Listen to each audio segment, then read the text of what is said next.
دنیا میں تعویذ باندھا اس لیے جاتا ہے کہ مسافر خیریت سے آ جائے. تعویذ اس لیے باندھا جاتا ہے کہ جس کے تعویذ بنا ہے وہ محفوظ ہو جائے. پہلی بار حسن مجتبیٰ نے ایک ایسا تعویذ باندھا کہ یہ تعویذ اس لیے بنا تاکہ دین محمد بچ جائے, قاسم قربان ہو جائے. ارے جو کہتے حسن اپنی جان بچا رہے تھے, وہ حسن اگر جان بچاتے تو قاسم سے یہ نہ کہتے اے لال, ارے جب روز عاشور ہونا تو بنی ہاشم میں کہ سب سے پہلے میدان میں جائے وہ حسن کا لال ہو.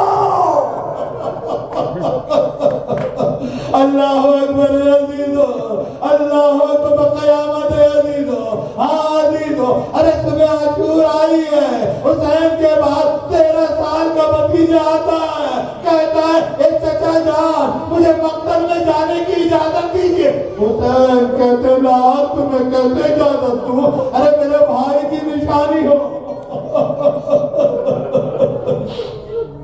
ارے قاسم 3 ہی سال کے تو تھے, ارے 10 سال حسین نے پالا ہے. کہے بھئی میرے لال, ارے جب میں بھائی کی زیارت کرنا چاہتا نا تمہیں دیکھ لیتا تھا, قاسم میں تمہیں نہیں اجازت دوں گا. اللہ اکبر. خیمے میں چلے گئے, ماں نے کہا سر جھکائے بیٹھے ہیں. کہے لال میں نے تم سے کہا تھا اجازت لے لو, ارے تم مقتل میں نہیں گئے. کہا ماں ارے چچا کے پاس سے واپس آیا ہوں, چچا نے لوٹا دیا, اجازت نہیں دیتے.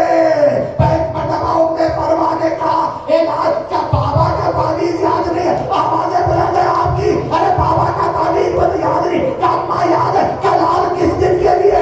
ارے تعویذ کھولو, کیا اس سے بڑی بھی مصیبت ہو سکتی ہے؟ فرزند زہرا ہے, دشمنوں کے گھر گئے ہوئے ہیں. اے لال تعویذ کھولو, اب جو تعویذ کھولو لکھا ہوا تھا اے لال قاسم, ارے جب دشمنوں میں جب میرا بھائی گر جائے اپنے آپ کو میری طرف سے پدا کے دینا, میرا ہدیہ ہے تو.